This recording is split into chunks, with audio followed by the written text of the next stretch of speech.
As informações nas colunas das evidências de um registro de pensamentos devem consistir, sobretudo, em dados ou fatos objetivos. No entanto, quando você preencher pela primeira vez essas colunas, provavelmente irá misturar fatos com interpretações, como Vitor fez em seu registro de pensamentos. Por exemplo, ele escreveu: ela está sempre me lançando olhares de reprovação, o que refletia a interpretação dele de que o olhar angustiado dela era um olhar de reprovação dirigido a ele. Como Júlia não chegou a dizer o que estava pensando e sentindo quando olhou para ele, Vitor, na verdade, não sabia com certeza se aquele olhar era de reprovação. Além disso, ela está sempre me lançando olhares de reprovação, como o de hoje à noite. Pode ter sido um exagero a respeito da frequência com que Júlia lançava olhares de reprovação para ele. Então, ele está dizendo aqui que a nossa interpretação ela pode ficar generalizada. Tem algumas relações que a pessoa fica assim, viu, você sempre faz desse jeito, porque qualquer coisa que a pessoa faça, ela já acha que está sempre fazendo a mesma coisa.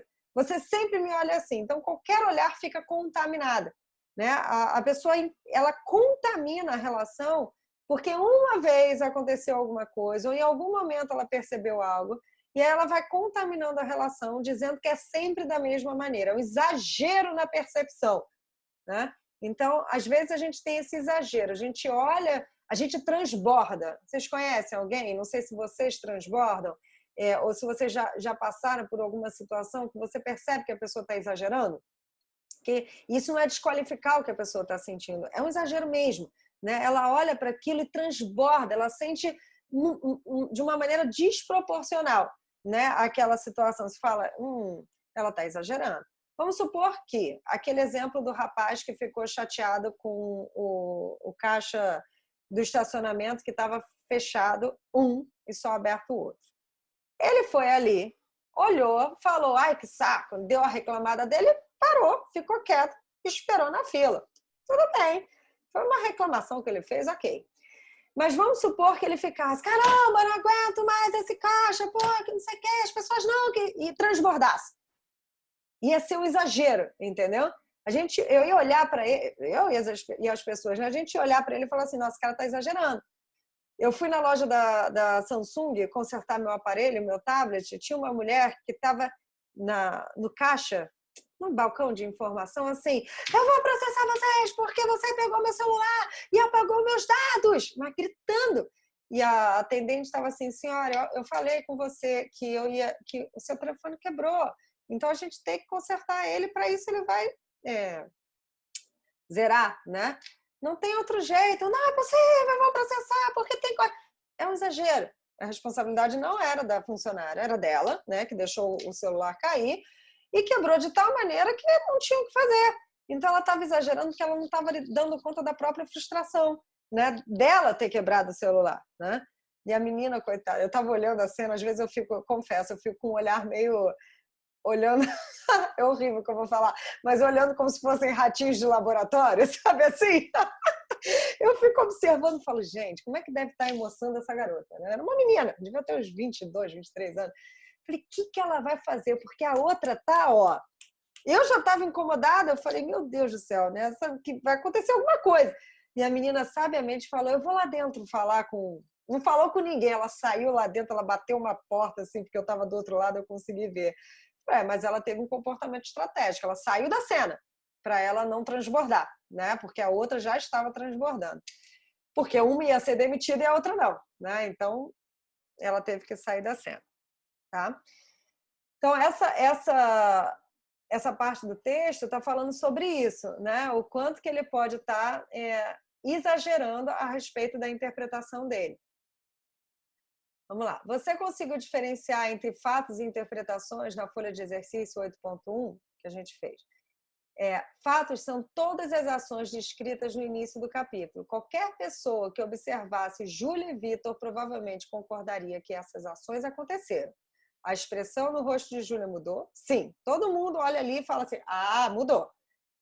Vitor estava sentindo raiva? Sim. O comportamento dele era de raiva. Júlia gritou com Vitor enquanto ele saía da casa? Sim. Júlia ficou com Vitor durante os muitos anos em que ele bebeu? Sim, são todos fatos. Interpretações são leituras que fazemos das situações. São nossos pensamentos acerca de uma situação ou de outra pessoa que podem ou não ser verdadeiros. Podem ou não ser verdadeiros. Não é porque a gente está interpretando de uma determinada maneira que é verdadeiro.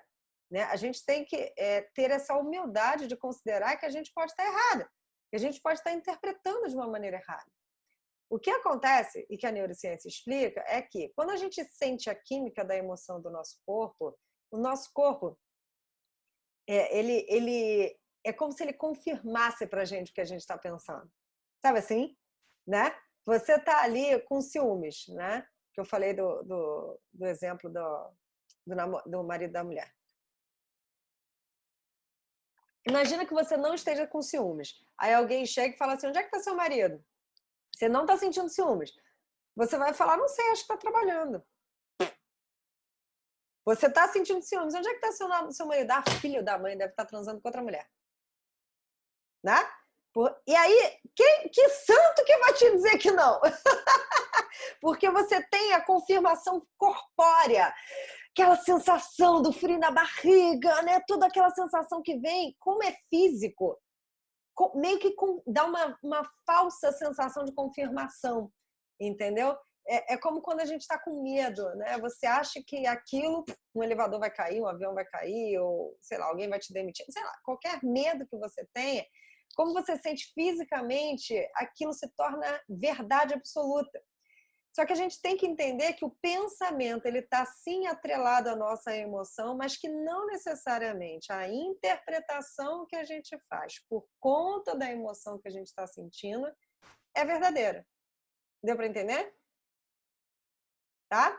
Então, quando vocês entrarem nesse mecanismo, questionem, fala assim, que emoção eu estou sentindo? Cara, estamos sentindo raiva. Então é natural que eu pense, que eu interprete de maneira conforme a injustiça, né? Que estão querendo me prejudicar. Então, calma aí. Se eu estivesse sentindo outra emoção, como eu interpretaria? Façam essas considerações que podem ajudar você numa situação de emergência. Essas situações difíceis, né, que a gente passa.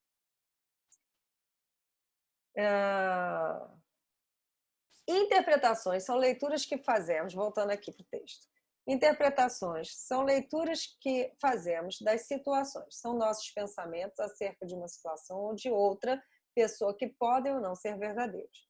Por exemplo, é possível que, 4, Júlia não se importasse se Vitor estava sóbrio ou que, 5, é porque ele está se referenciando lá em cima da tabela, ela se importasse mais com as crianças do que com Vitor. Mas como ela não disse realmente essas coisas, não saberíamos com certeza, a menos que decidíssemos perguntar a ela.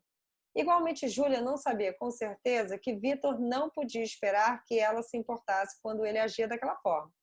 Aquela foi a interpretação dela e poderia ou não ser correta.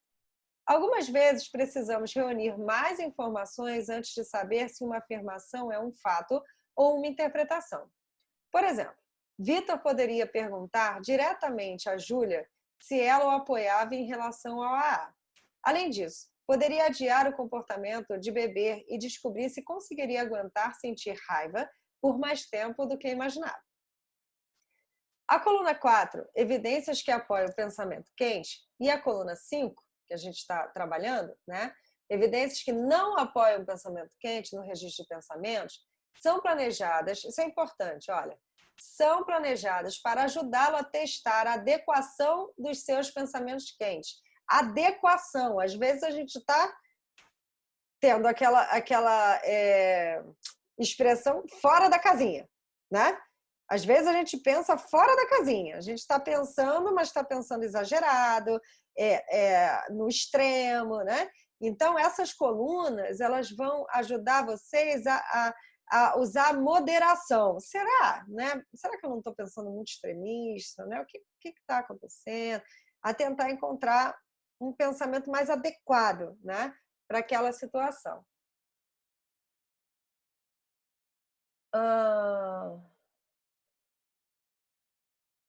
Calma aí que eu me perdi.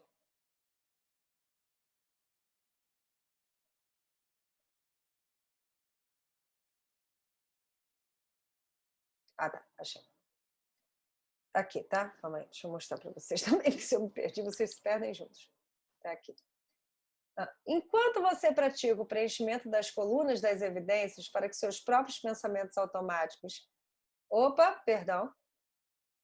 Enquanto você pratica o preenchimento das colunas das evidências para seus próprios pensamentos automáticos, tente ser factual no que escreve.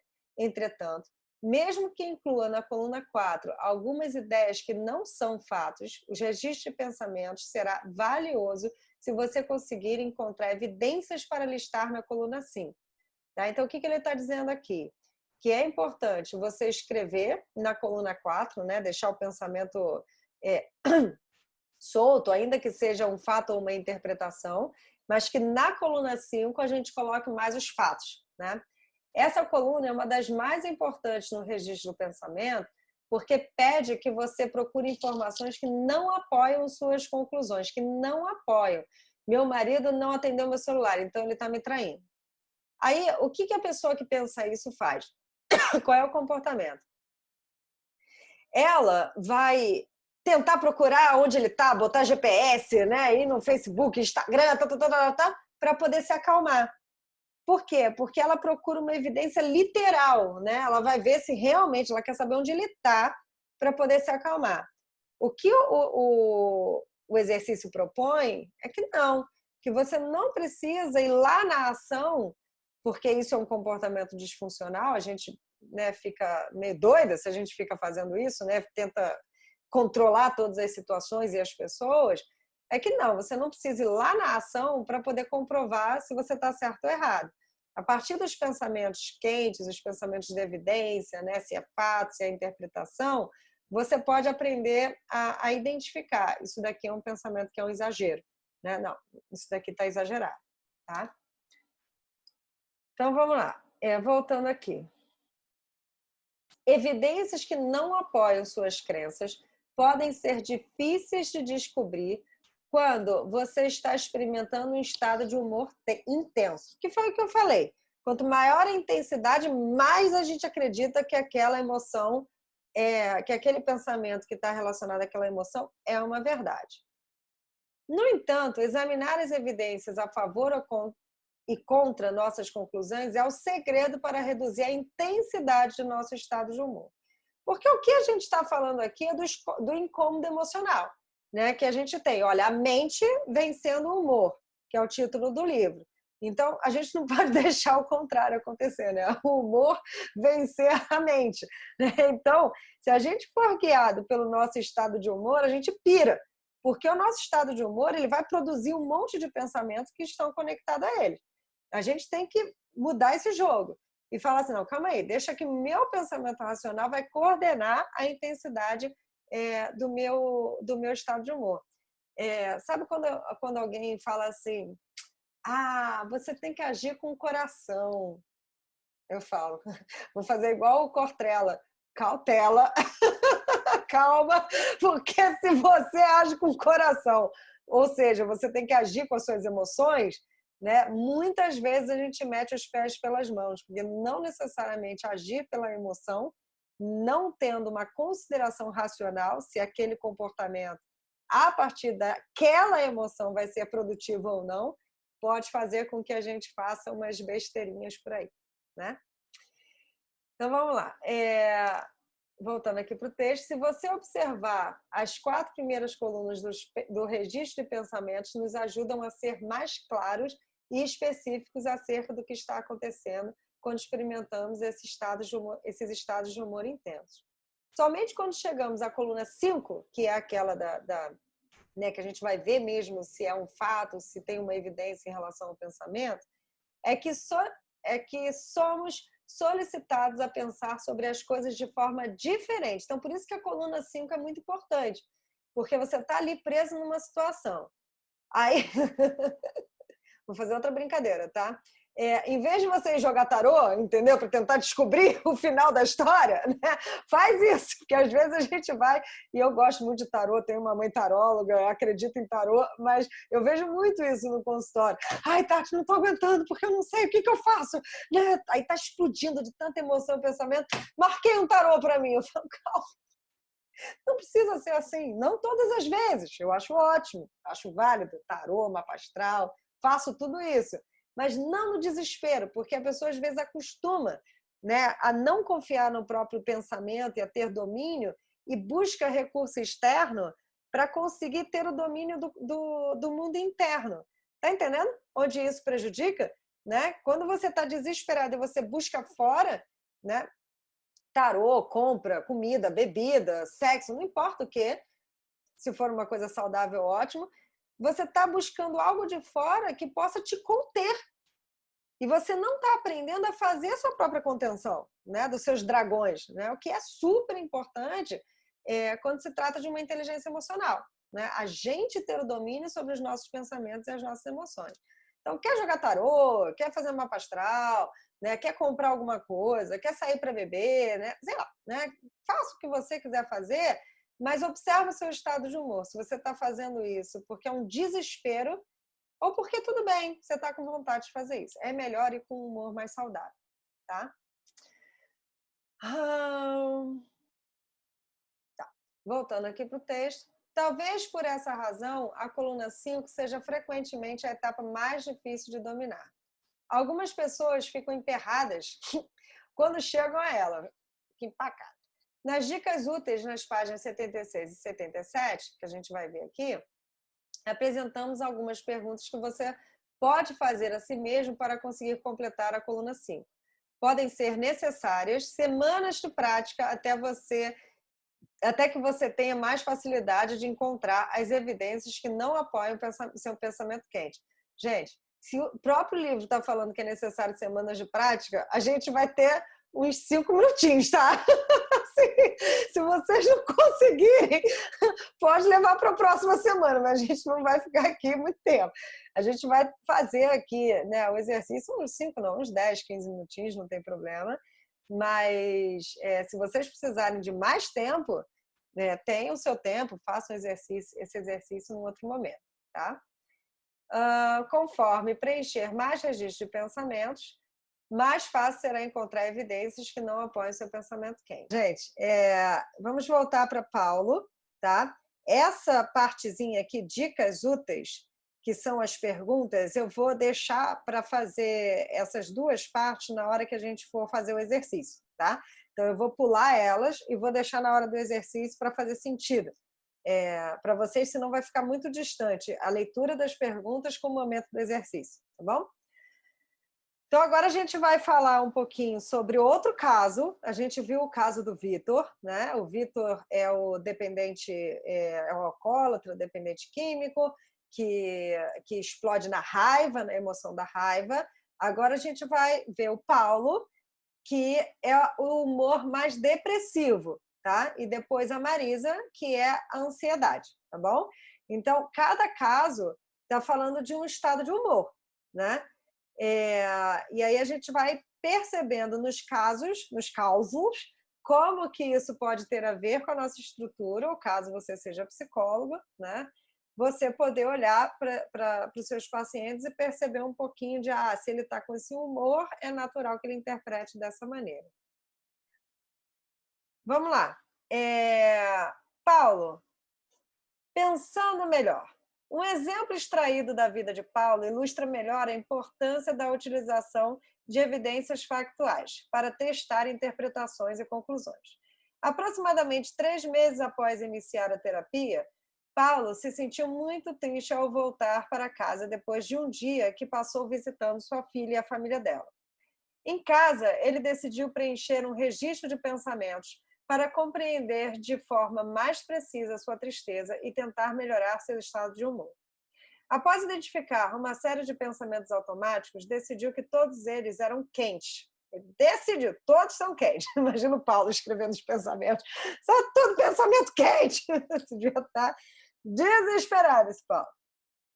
No entanto, aquele que parecia mais ligado à sua tristeza era a ideia de que seus filhos e netos não precisavam mais dele. Paulo circulou esse pensamento como o mais quente do registro de pensamentos da figura 8.2 da página 78.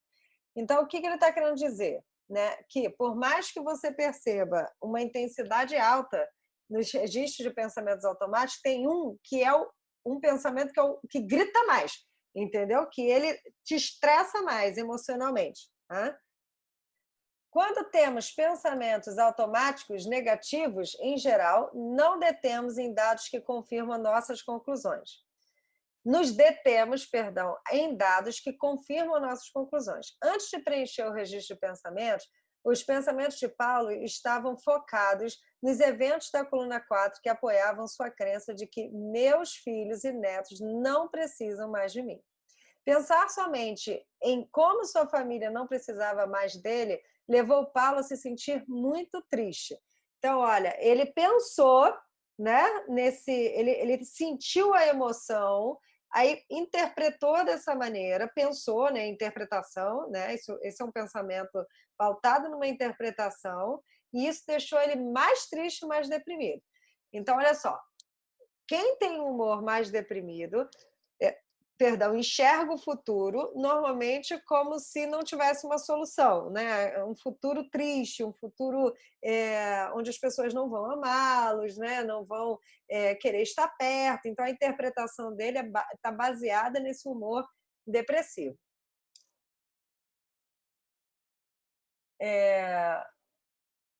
Vou voltar aqui. Antes de preencher o registro de pensamentos, os pensamentos de Paulo estavam focados nos eventos da coluna 4 que apoiavam sua crença de que meus filhos e netos não precisavam mais de mim, que eu comentei.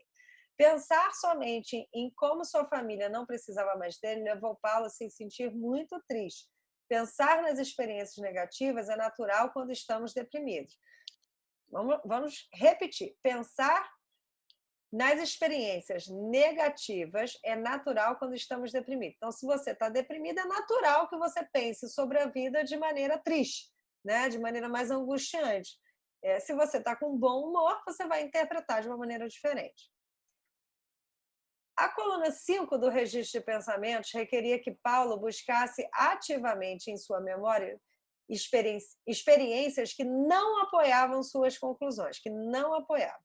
Quando Paulo recordou que eventos que indicavam que ainda era necessário e amado por seus familiares, seu humor melhorou. Então, o terapeuta cognitivo ele vai buscando junto com o paciente essas evidências que não apoiam. Então, eu poderia falar para Paulo assim, Paulo, mas lembra quando você me contou sobre aquela experiência tal, que tem umas 2 semanas, mais ou menos, que os seus netos te ligaram, perguntaram se você estava precisando de alguma coisa, que eles foram na sua casa, que resolveram fazer um almoço no domingo. Será que, né, a gente não deve reconsiderar esse pensamento? O que você acha disso? Será que é 100% verdade isso que você está pensando? Não é um pensamento generalizado?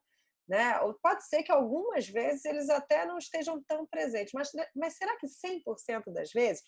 E aí, quando a gente vai buscando com o paciente, né, essas evidências, o paciente vai melhorando o estado de humor, porque ele vai, é verdade, nem sempre é assim.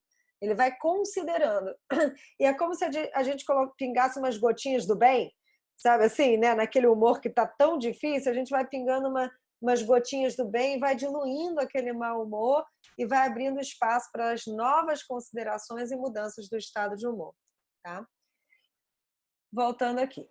Mesmo que seus filhos fossem crescidos e seus netos já estivessem fazendo mais coisas por conta própria, Paulo foi capaz de se lembrar de eventos que sugeriam que ele ainda era uma pessoa importante em suas vidas. Vou pular o dicas úteis, tá bom? Para a gente poder fazer depois. A percepção de que ainda era importante para seus familiares somente ficou clara para Paulo depois que ele deixou de focar unicamente as evidências que apoiavam seus pensamentos negativos.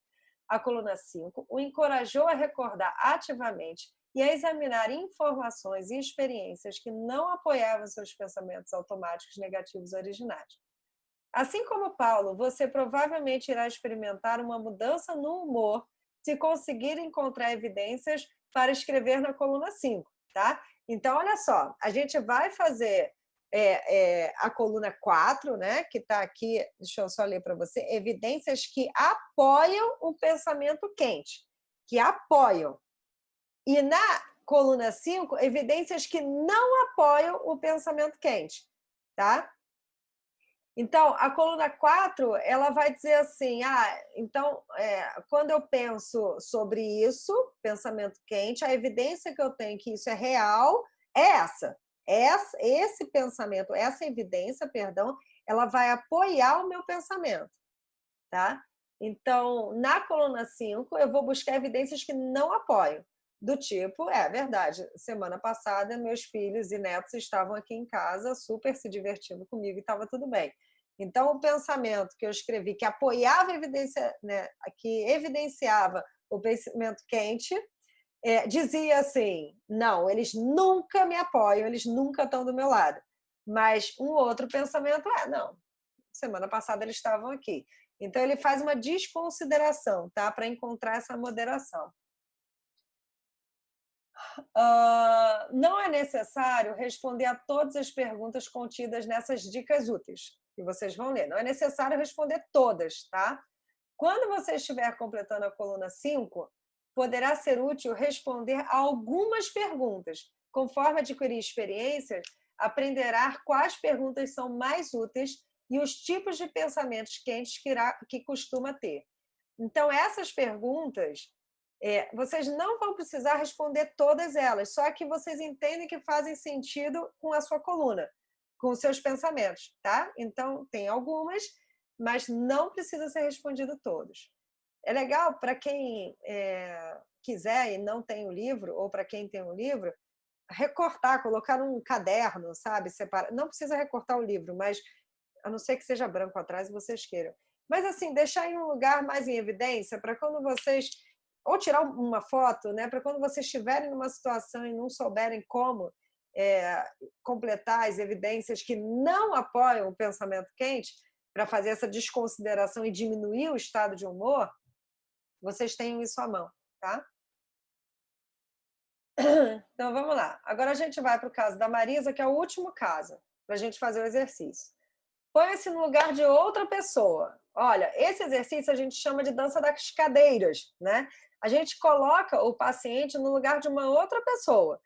E para que vocês possam ouvir esse diálogo, já entendendo o que é esse põe-se no lugar de outra pessoa, imagina assim, que você está vivendo uma situação, que basicamente o tema dela vai falar sobre isso. Você está vivendo alguma situação e você está fazendo uma interpretação muito ruim, um pensamento daqueles catastróficos, horríveis. Aí eu falo para você assim, sabe aquela amiga que você falou que você conversa com ela e às vezes ela te dá um apoio e tal? O que você acha? Troca a cadeira, entendeu? O que você acha que ela falaria para você que ela, né, no seu lugar, pensaria? Como você acha que ela interpretaria? Quando a gente faz essa mudança, mesmo que pareça muito doida, né? Assim, uma coisa tão simples, né? Mas quando a gente faz esse jogo, se fosse ela interpretaria dessa maneira ou daquela maneira, mas eu interpreto de um outro jeito. Tá, mas e se fosse uma outra pessoa? A gente vai expandindo a mente do paciente, ou você a própria, para que ele não fique preso que no lugar de que aquela interpretação que ele está fazendo é uma interpretação de uma verdade absoluta. Né? E aí a gente vai jogando ele para outros lugares, fazendo essa dança das cadeiras. Então, vamos lá. No começo da sua terapia, Marisa teve alguma dificuldade em responder à pergunta: onde estão as evidências? Ela trouxe parcialmente preenchido o registro de pensamentos da figura 8.3 para uma das sessões iniciais de terapia. Então, aqui, né? Ela respondeu, esse daqui é o quadrinho dela, que eu não vou ler aqui porque é muito confuso, vai aparecer escrito aqui, tá bom? Marisa não conseguiu descobrir sozinha alguma evidência de que seu pensamento quente não era 100% verdadeiro. Não era 100% verdadeiro, ela não conseguiu descobrir. Ou seja, ela não conseguiu responder a coluna 5. O seguinte diálogo com seu terapeuta ajudou a identificar evidências para o preenchimento da coluna 5. Então, ela chega lá no consultório e o terapeuta vai fazendo essas perguntas para ela, vai tendo um diálogo com ela, um terapeuta cognitivo, para que ela possa responder a pergunta 5, a coluna 5. O terapeuta: se entendi bem, seu registro de pensamentos, seu pensamento quente foi: Estas emoções são tão penosas que tenho... Perdão. Estas emoções são tão penosas que tenho de me matar, porque não aguento mais senti-las. Então, ela está num pensamento suicida, né? Não é uma expressão qualquer, é de fato uma pessoa que está com uma crise de ansiedade muito grande e ela tem um pensamento suicida. Você conseguiu, o terapeuta, voltando aqui, você conseguiu encontrar evidências que apoiam esse pensamento, mas não conseguiu encontrar qualquer evidências que não o apoiem. Marisa, é isso mesmo. Terapeuta, você já sentiu anteriormente que sua dor era tão grande que teria que se matar? Dezenas de vezes. No passado, quando se sentiu assim, o que fez ou pensou que ajudou você a se sentir melhor? Essa é uma pergunta clássica que a gente faz para poder despertar os recursos internos da pessoa. Às vezes a pessoa... Lembra lá do texto, né? Eu acho que foi no terceiro capítulo, se eu não me engano. Às vezes a pessoa acredita que ela não vai dar conta de vencer o desafio porque ela esquece que ela tem recurso para aquilo, né? Que ela já passou por alguma situação difícil, que ela conseguiu vencer, mas que hoje ela nem se lembra do que ela fez para fazer com que ela se sentisse bem e que ela conseguisse vencer aquela história, né? Então a gente faz um resgate. Então, é como se fosse um resgate. Mas calma aí, você já viveu algo assim? Ah, já, foi muito difícil. Aí a pessoa faz um resgate daquela situação e fala: naquela situação eu consegui, porque eu fiz isso, isso e isso. E isso ativa na pessoa os potenciais que ela tem, né? E faz com que ela lembre da força que ela tem, né? Vamos lá. Então, o terapeuta faz essa pergunta e Marisa responde. É engraçado, mas às vezes falar sobre o meu sofrimento me ajuda a me sentir melhor. Então, a Marisa entendeu que falar sobre a dor dela faz ela se sentir melhor. Terapeuta, ele pega essa frase e fala: então, falar a respeito te ajuda. Além de conversar com alguém, você já teve algum pensamento que ajudou a se sentir melhor? Aí ele reforça, né? Tá, tudo bem, falar sobre o sentimento ajuda, beleza, é uma coisa, mas outra coisa. Aí ele cria uma outra pergunta. Quando estou me sentindo pior, tento lembrar que já me senti assim antes e que superei a situação todas as vezes. Ok. Bem, essa é uma informação importante. Existe alguma coisa em relação à sua situação atual que sugira que o suicídio não é a única opção? Marisa questiona. O que você quer dizer? Terapeuta. Estou me perguntando se você tem alguma esperança, porque o suicídio fala de uma pessoa que não tem mais esperança na vida, se você tem alguma esperança ou não de que outra coisa que não suicídio irá diminuir o seu sofrimento. Marisa, bem, acho que estou aprendendo a pensar de forma diferente, mas não tenho certeza se isso vai me ajudar.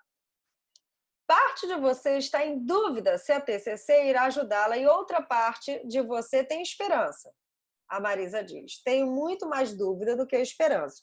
Então, percebe, é um paciente crônico, né? Assim, um paciente que está já na beira do suicídio e que, naturalmente, ela vai responder, eu tenho mais dúvida do que esperança, porque uma pessoa que está querendo se suicidar, ela não tem esperança nenhuma, ela vê a morte como uma única saída. E a gente, quando psicólogo, né, vai trabalhar, e aí eu só posso dizer pela terapia cognitiva, e como disse no início, eu acredito em todas as técnicas de terapia, acho todas boas, cada uma, né, com a sua proposta, e estudo e aprendo muito com as outras técnicas também, mas só desse lugar eu posso falar, porque é o único que eu sei, os outros eu não sei para poder falar.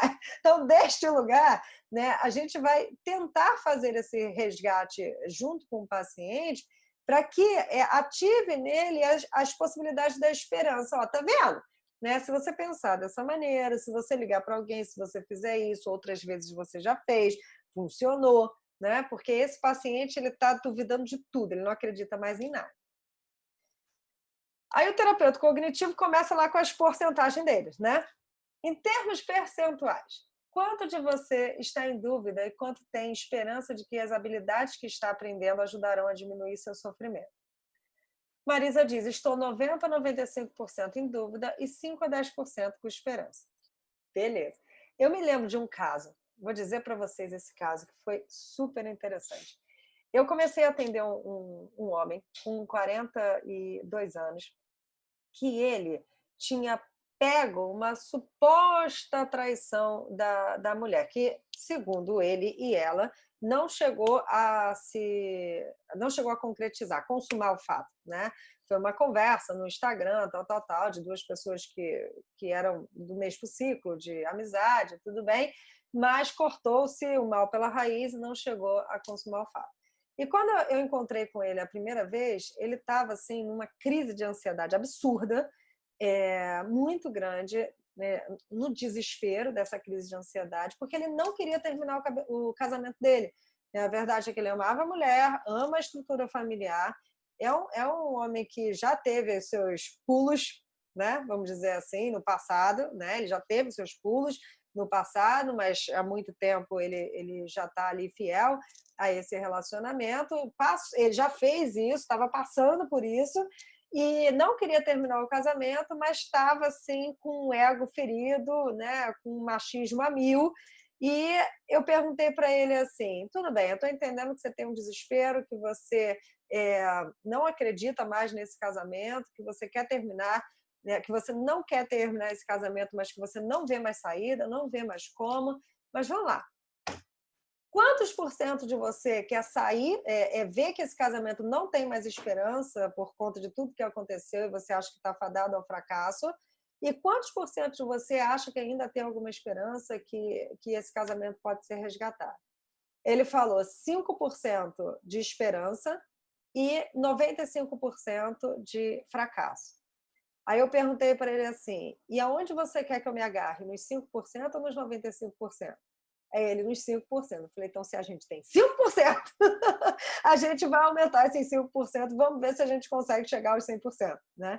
E aí eu anotei esses 5%, e a cada sessão a gente ia fazendo, né, considerações, tá, enfim, trabalhando, e eu perguntava para ele: quantos por cento você acha agora? Ele: agora 10%, 15%, enfim, eu sei que a gente chegou a um total de 70% de querer ficar, e 30% uma sensação ainda de que ele, pela mágoa, ele ainda desconfiava. Tudo bem. Ganhamos algumas porcentagens aí, ficamos no lucro e conseguimos mudar essa situação. Não foi de uma hora para outra, tiveram alguns processos, né, de caída, subida. Eu estou aqui sendo bem reducionista em relação ao caso, porque não é o foco, mas o que eu quero dizer é que, às vezes, falar com o paciente sobre porcentagem ajuda ele a medir, né, fazer essa consideração do quanto ele está mudando e do quanto ele pode se perceber diferente diante de uma mesma situação. Ou para vocês mesmos, né, o quanto que vocês tinham uma intensidade muito alta da emoção pela porcentagem e o quanto que mudar essa porcentagem faz você considerar que, né, não é tão ruim assim. Agora, a terapeuta cognitiva chega lá no pronto-socorro com uma dor, eu nem me lembro, acho que eu estava com dor nas costas, sei lá o que eu estava com dor.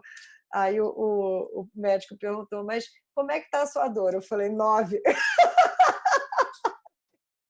Dor 9. Ele: dor 9? Eu falei: 9. Eu trabalho o tempo inteiro com porcentagem. Eu falei: dor 9, não é 10, é 9. Se for 4, tá melhor. Ele: entendi. Então agora tá 9. Ele foi me dando a medicação, eu falei: agora tá reduzindo, tá 7, tá 6, tá 5, tá 4. Até que chegou a 13, eu fui embora. A gente fica meio assim na vida, né? Acaba fazendo como é que fala? Generalizando a forma como a gente vê. Muito bom. Então vamos lá, vamos voltar aqui. Aí a gente vai para o terapeuta, ela fala que está 90% a 95% em dúvida e 5% a 10% com esperança. O que o terapeuta vai fazer? Ele vai tentar puxar ela mais para a esperança, né? Porque a dúvida leva ela ao suicídio. A esperança aumenta a chance dela de entender que é possível ela lidar com isso. Terapeuta, vamos acompanhar como seus níveis de dúvidas e esperança oscilam conforme você vai progredindo na terapia. Se você dissesse à sua melhor amiga, Kátia, que o sofrimento é tão grande, olha a dança das cadeiras, né? O sofrimento é tão grande que tenho de me matar, o que ela diria para você? Eu nunca diria isso, mas se dissesse, ela provavelmente me diria que muitas coisas estão acontecendo para mim, que muitas coisas estão para acontecer e que tenho muito a contribuir para o mundo, mas eu não acreditaria nela. Terapeuta, ela diria mais alguma coisa em que você poderia acreditar parcialmente? Marisa, Ela provavelmente me mostraria que existem algumas coisas na vida que me dão algum prazer e que tenho alguns momentos na maior parte dos dias em que me sinto melhor e sofrendo menos. Olha só o preenchimento, né, da coluna 5. Ela me faria lembrar que acho graça de algumas coisas e que às vezes até dou risadas. Que a pessoa, quando está nessa dor absoluta, ela não lembra, né? Terapeuta, se Kátia dissesse que ela estava sofrendo tanto que achava que o suicídio era a única solução, o que você diria? Eu diria para ela continuar tentando outras soluções. Teria que haver esperança para a Kátia, mas não vejo muita esperança para mim.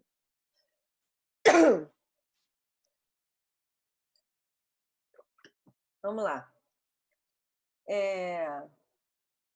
Vamos considerar o quanto de esperança faz sentido em alguns minutos? Primeiro, vamos escrever no registro de pensamentos as coisas que acabamos de falar que podem ser colocadas na coluna 5. Aí a figura 8.4 reflete as informações que Marisa reuniu com a ajuda do seu terapeuta.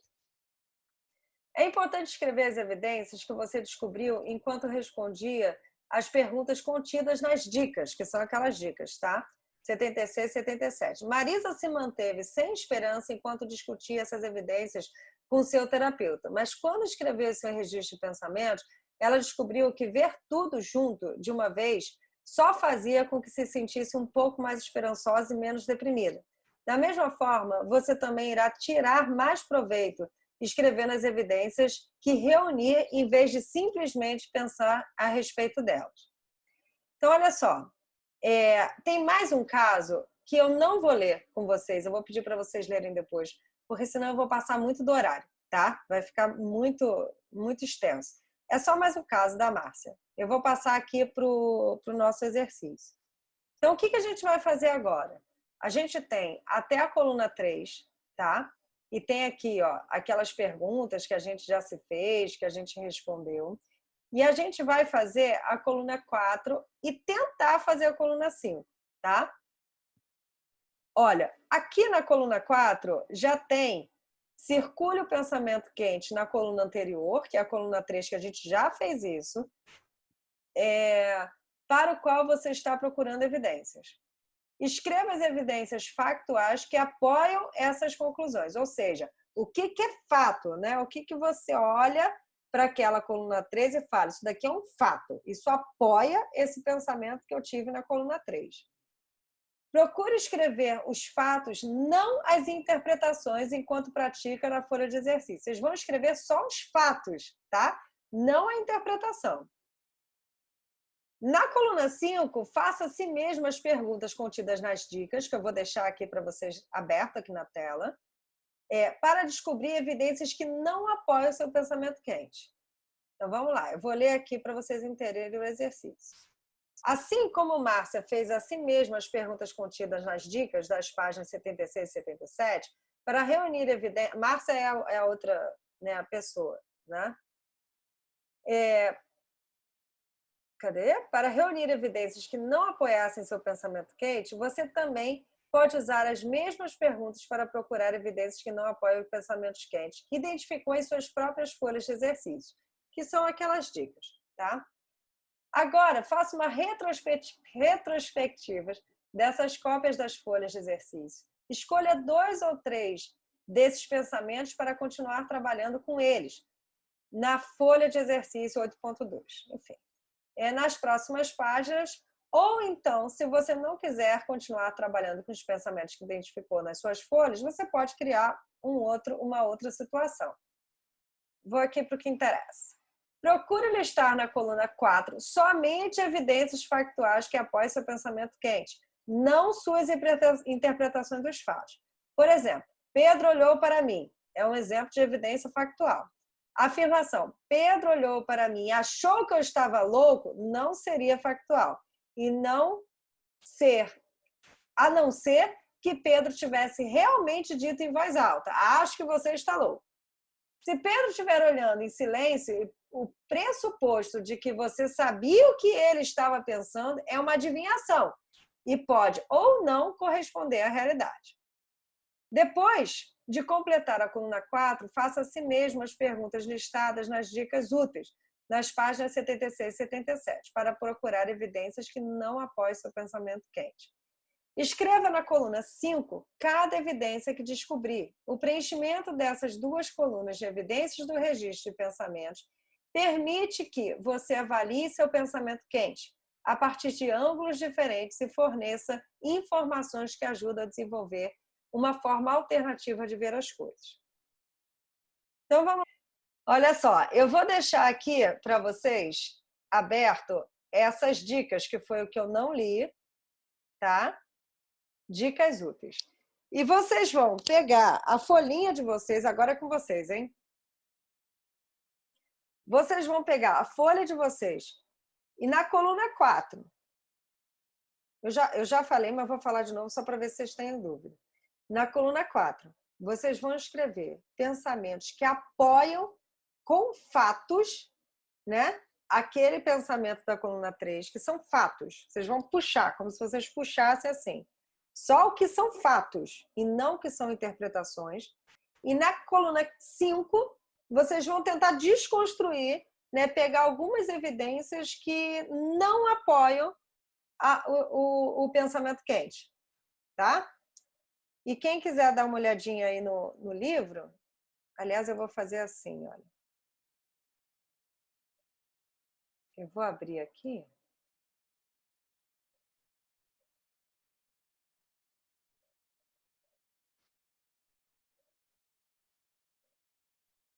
Deixa eu só inverter a tela.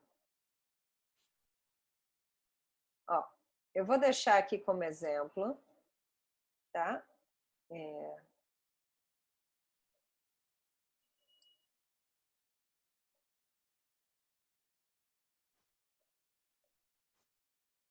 Ó, tô deixando as dicas úteis aqui abertas e aqui tem os registros do pensamento, eu não sei de quem é aqui esse. Raiva, é do primeiro rapaz, que agora eu esqueci o nome dele. Vitor, né? É do primeiro rapaz. Então, eu estou deixando aqui aberta para vocês terem um exemplo, tá bom? E aqui as dicas, tá? Então, essas perguntas, elas vão ajudar vocês a encontrar evidências que não apoiam o pensamento quente.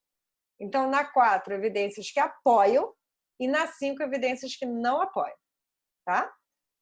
Vou deixar vocês fazerem um exercício, e à medida que vocês forem terminando, e se tiver alguma dúvida, pode escrever aqui. Na medida que forem terminando, escrevam sim, terminei, um S. Um S pode ser, né, Thaís?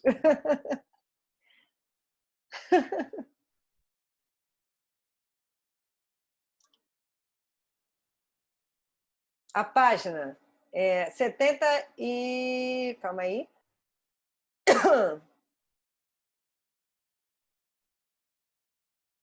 88. Ó, 89, tá? A gente fez, na 88 tem a 1, 2, 3, que foram as 3 colunas que a gente já fez, tá bom? A gente já fez essas 3 colunas.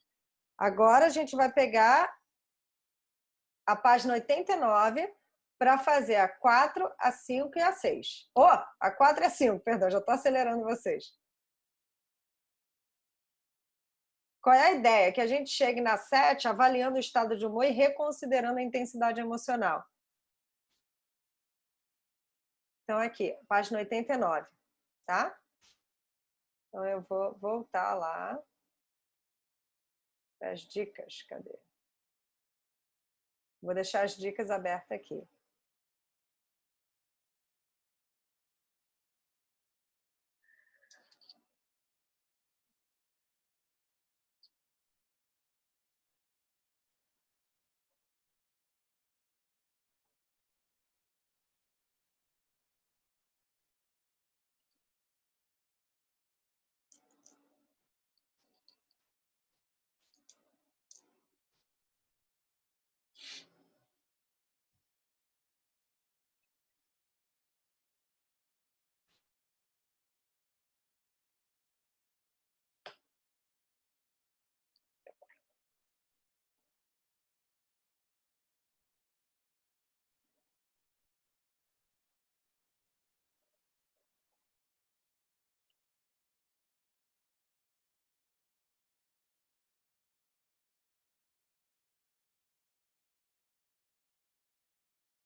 Se tiverem alguma dúvida, é só colocar aqui para mim, tá? No bate-papo que eu respondo.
Opa!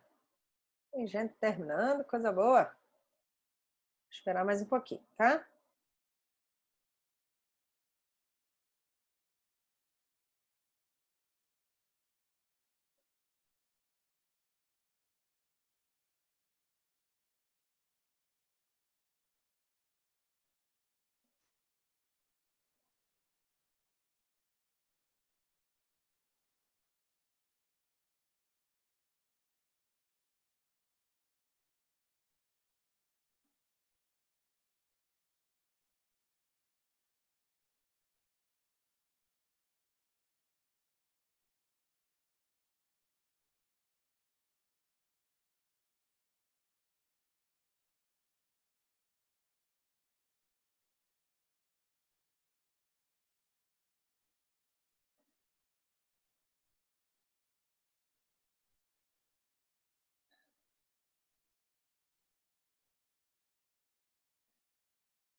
Oi, pessoal. Difícil esse trem, né? Eu acho difícil, mas eu tenho para dizer que depois de um tempo fica mais fácil. A gente já consegue fazer uma, um movimento mais rápido, né, desses pensamentos e, e evidências, né, e tudo mais. Quando você pega o ritmo, vamos dizer assim, é, você para numa situação. Eu tenho uma situação muito concreta. Há uns anos atrás, foi até antes da pandemia, eu tinha separado um dinheiro para poder fazer o aniversário, para poder viajar com a minha filha, para dar o presente dela de 15 anos. Ela já vai fazer 17, entrou a pandemia e eu só vou conseguir agora. Em abril, eu falei, já mais um pouquinho eu já dou de 15 anos e 18. Já ia matar, como é que é? Dois coelhos com uma cachadada só. Mas eu me lembro da situação que eu peguei o dinheiro, botei numa conta separada, e aí eu transferi o dinheiro para minha conta, né? Porque eu ia fazer a história da viagem. E o dinheiro não caiu na minha conta. E era para ter caído, porque eu tinha transferido assim um pouco, né? E aí vi que caiu, aí eu falei, agora eu vou transferir o resto. Eu transferi o resto, não caiu na minha conta. Gente, o meu coração parecia que eu ia morrer. Assim, ele começou assim, começou a acelerar. Eu comecei a entrar num desespero, num desespero. E aí eu fiquei andando pela casa com o telefone na mão e pensando, meu Deus, não vou conseguir dar, minha filha vai ficar frustrada, não vou conseguir dar o presente para minha filha, agora acabou, não vou ter essa oportunidade. Assim, vieram vários pensamentos catastróficos, vários. Eu tenho que ligar para o meu marido, dizer para ele que eu perdi todo o dinheiro, e aí o que vai acontecer? Assim, vários. Em algum momento de lucidez, isso durou, sabe, essas coisas são muito rápidas, né? A gente pensando na situação, parece que dura 10, 15 minutos, mas isso é questão de um minuto. Passam trocentos pensamentos na nossa cabeça. E aí, por um segundo de lucidez, veio assim, Tati, você está num sequestro emocional, né? Você está no sequestro emocional. O que é o sequestro emocional? É quando a gente tem uma emoção muito intensa e a gente é capturado por essa emoção e os pensamentos ficam todos em função dessa emoção. Então a gente diz que a gente foi sequestrada da nossa razão, de uma ação consciente, né? Isso tem a ver com a explicação da inteligência emocional. A gente foi sequestrada de uma ação consciente, ponderada, né? E mais assertiva, para ir para essa emoção tão intensa que faz com que a gente tenha pensamentos e comportamentos disfuncionais. Então, naquele momento, eu falei, estou no sequestro emocional. Eu falei, o que eu indico para meus pacientes? Eu tenho que fazer para mim também, né? Para ver se o negócio funciona, né? Vambora.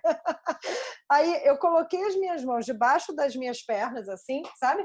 Né? Porque é uma forma de contenção.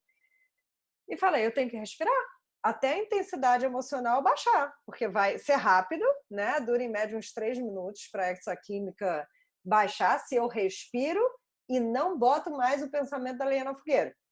Se eu coloco lenha na fogueira, eu vou aumentar a intensidade da minha emoção. Se eu respiro e me acalmo, a intensidade vai baixar e eu vou conseguir ter outros pensamentos.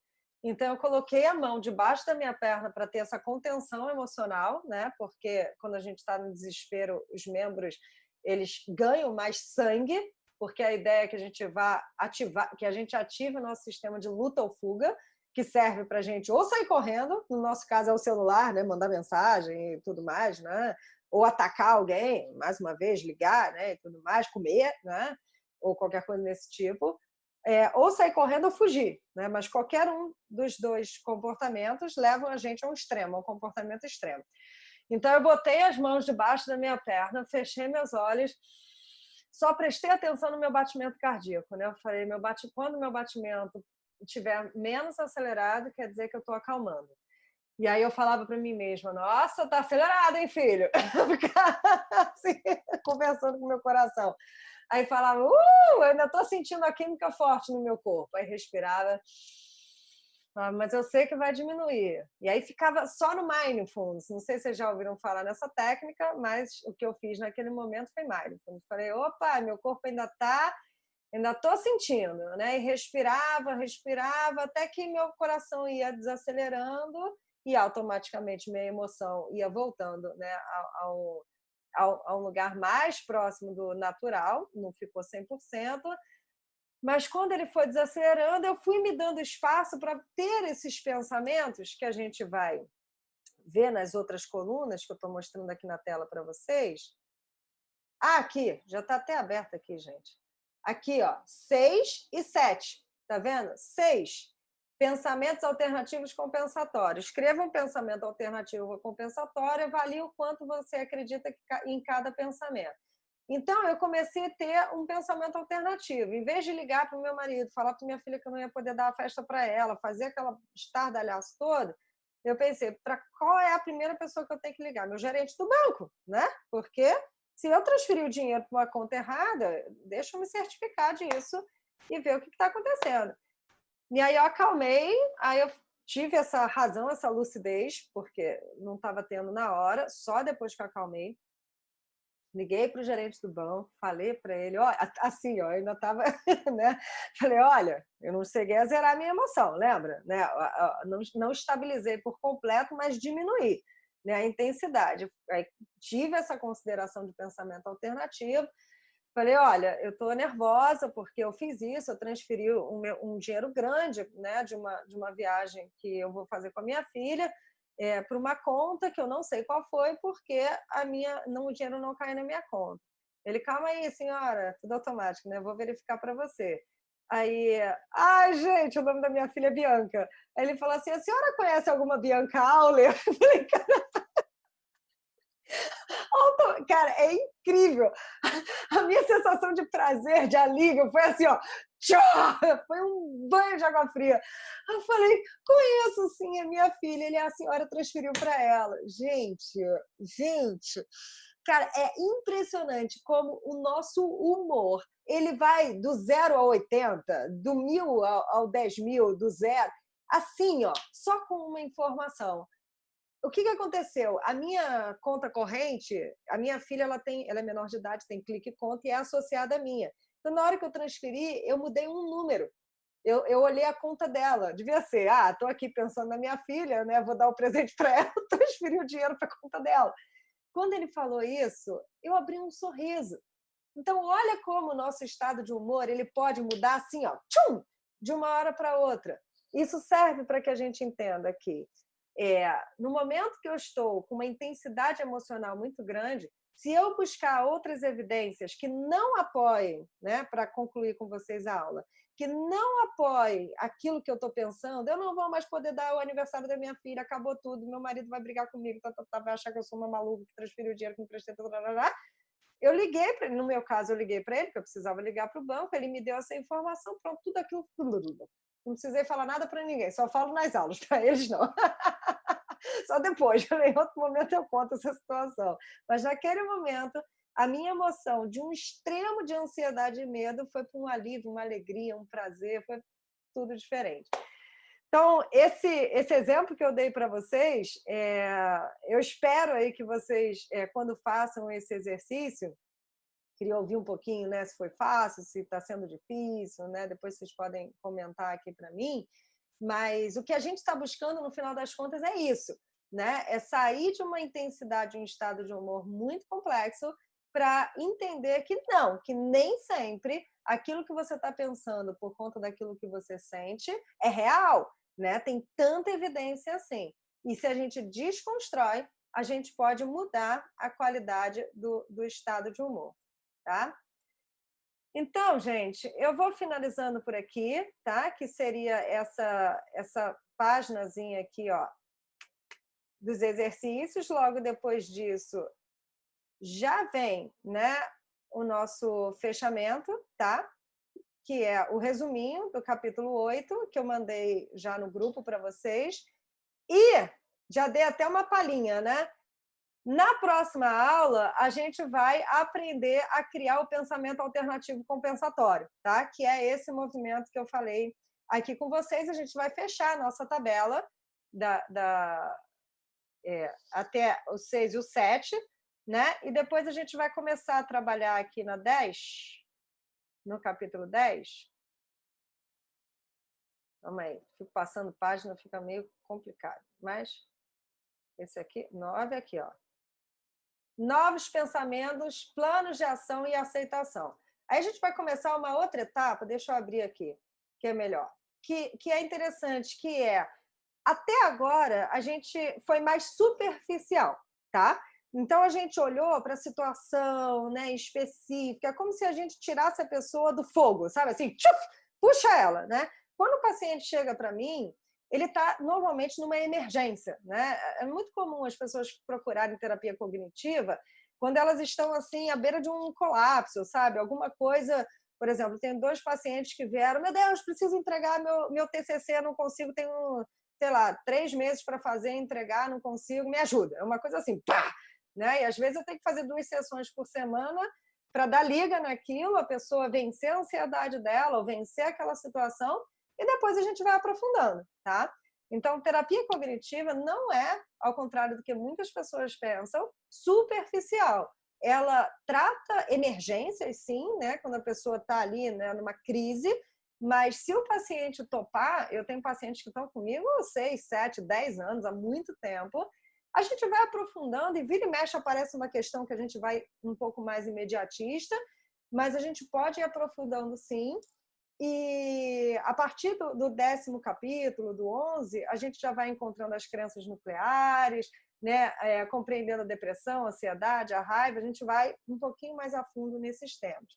Lembrando que esse livro, ele é um livro muito, muito, muito básico da terapia cognitiva comportamental, tá? Ele é um livro para o senso comum, não é necessariamente para psicólogos, ele pode servir de apoio, mas ele é um livro, um cadernão de exercício, né? Como esse daqui, que eu já estou com a ideia de trabalhar com vocês também, se vocês toparem, que é como lidar com as preocupações.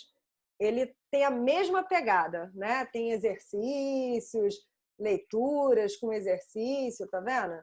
Ele é bem interessante. E eu estou a fim de ler, eu estou lendo ele, mas estou a fim de ler ele todo. Já estou aqui pensando numa próxima proposta. Legal, esse livro aqui é muito bacana. Quem quiser, ó, na Amazon, ele não é barato, pelo menos eu não acho, ele custa, eu comprei ele por R$150, porque ele veio lá de fora, e ele é menor do que esse que a gente está lendo, né? Então eu estou aqui falando em 2022, com um dólar altíssimo, que eu comprei ele, eu acho que ele veio de fora, tá? Não sei. Ele está em português, não sei, mas eu sei que ele demorou para chegar, mais do que os outros livros que eu compro. Mas é um livro que vale a pena, ele é bem complementar a esse que a gente está lendo, tá? Então, gente, eu vou ficando por aqui, espero que vocês tenham, deixa eu voltar aqui para o nosso capítulo 9. Opa! Vou ficando por aqui, espero que vocês tenham curtido essa aula. E na semana, acredito eu que já é semana que vem, não sei se na semana que vem ou na próxima semana, tem que dar uma olhadinha no calendário. Eu vou ter um dia que é o dia 24, que é meu aniversário. E aí eu vou pular esse dia, porque eu estarei, se não comemorando, exausta. Quer dizer. É semana que vem, tá? Então, eu vou pular semana que vem por conta do meu aniversário, que eu vou ficar com a minha família um pouquinho. E aí, depois, dia 31, a gente vai ter, dia 7 também. Dia 14 é véspera de feriado, então eu tirei, para caso algumas pessoas, né, queiram viajar. Dia 21 é feriado, então eu fiquei com medo desse carnaval que pode acontecer aqui no Brasil, porque tem gente que às vezes assiste de fora essa aula, vai ter um carnaval enorme aqui no Brasil, fora de época, junto com Páscoa. Será que as pessoas vão fantasiadas de coelhinho no carnaval? Deve ser, né? Vai ser bom isso. E aí depois a gente retoma dia 28 e segue direto até o final do curso, tá? Então eu vou ficando por aqui, gente, ó. Um beijo para vocês. Até a próxima.